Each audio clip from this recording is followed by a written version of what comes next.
רואים את העשן שם מעל נמל חיפה? משהו בוער שם. וואי, טיל היפרסוני! אלוהים! כל המפרץ פיצוץ אחד גדול! Get back!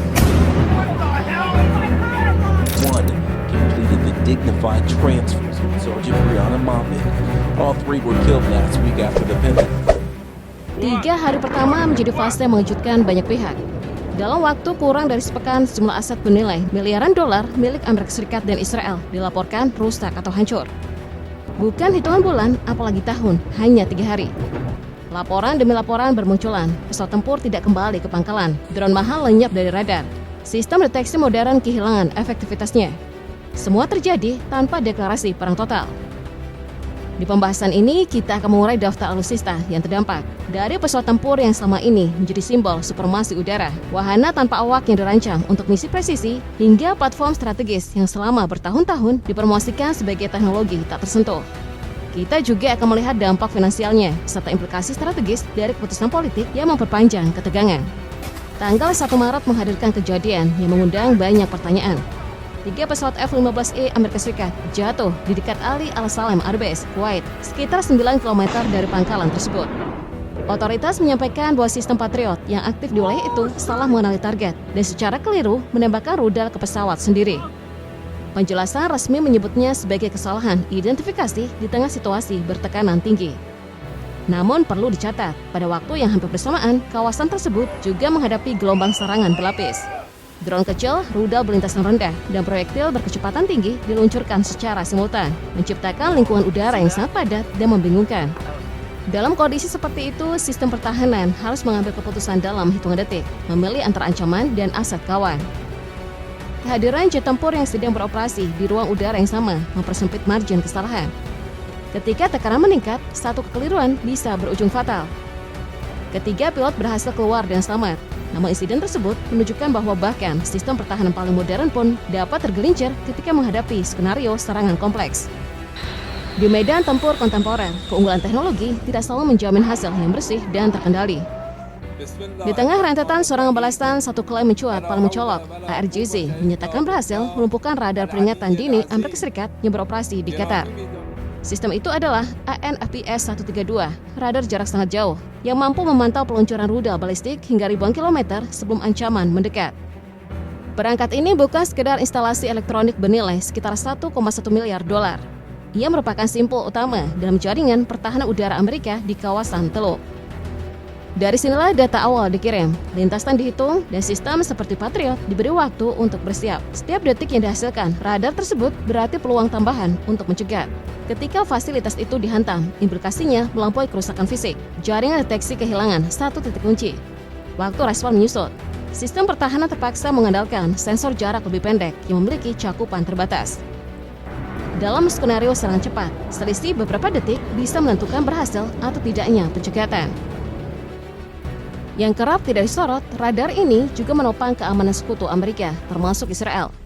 Dengan menonaktifkannya, Iran mengurangi jangkauan pengawasan regional secara keseluruhan. Langkah tersebut memperlihatkan pendekatan yang terarah, bukan hanya menyerang target, tetapi reduksi kemampuan membaca ancaman.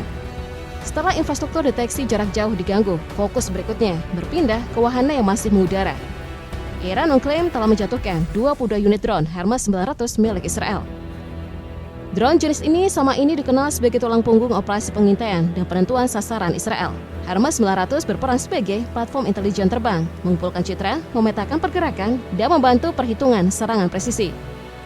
Kehilangannya berarti berkurangnya kapasitas pengawasan secara langsung. Laporan menyebut sejumlah drone jatuh di berbagai titik strategis Iran, termasuk kawasan administratif dan industri pertahanan. Salah satu unit yang disorot adalah drone bernomor ekor 935 yang sebelumnya pernah ditampilkan dalam dokumentasi militer Israel pada konflik terdahulu. Jika klaim tersebut valid, dampaknya bukan hanya teknis tetapi juga simbolik. Meski belum seluruhnya terverifikasi secara independen, konsistensi laporan menunjukkan intensitas pertempuran udara meningkat tajam. Dalam peperangan modern, dominasi tidak hanya ditentukan oleh jumlah pesawat tempur, tetapi oleh siapa yang mampu mempertahankan pengawasan udara. Jika drone-drone itu benar-benar hilang, maka yang terpangkas bukan sekedar aset, melainkan kemampuan membaca medan secara real-time. Konflik ini dengan demikian tidak hanya soal serangan balasan, tetapi juga soal siapa yang mampu melihat lebih dulu dan siapa yang terpaksa bertempur dalam kondisi terbatas informasi. Setelah gelombang drone Israel diklaim tumbang, perhatian beralih ke aset Amerika Serikat yang jauh lebih mahal dan strategis. Iran menyatakan berhasil menjatuhkan MQ-9 Reaper, platform tanpa awak yang selama ini menjadi simbol kemampuan pengintaian dan serangan presisi Washington. Reaper bukan drone sembarangan. Ia dirancang untuk terbang lama di ketinggian, mengawasi wilayah laut, lalu menghantam target dengan akurasi tinggi. Harga satu unitnya mencapai puluhan juta dolar, belum termasuk sistem pendukungnya.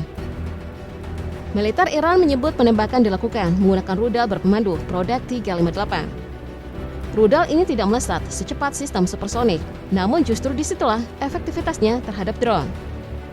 Dengan karakter subsonik yang stabil, ia mampu memburu target tambat dalam jarak hingga sekitar 110 km dan ketinggian 8.000 meter.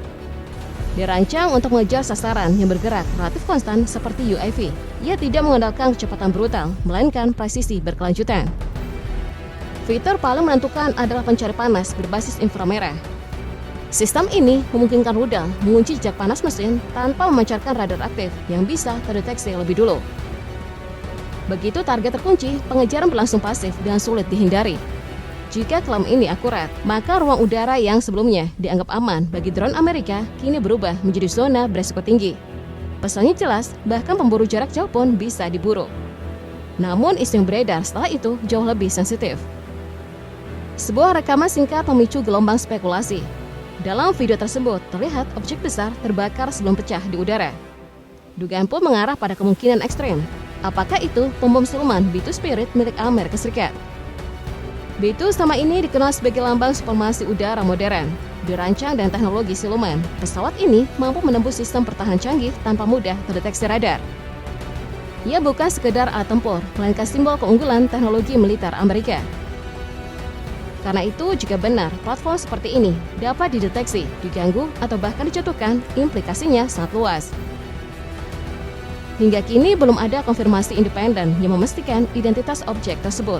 Namun sekedar munculnya spekulasi sudah cukup untuk mengguncang persepsi. Dalam peperangan modern, mitos seringkali sama pentingnya dengan kemampuan teknis.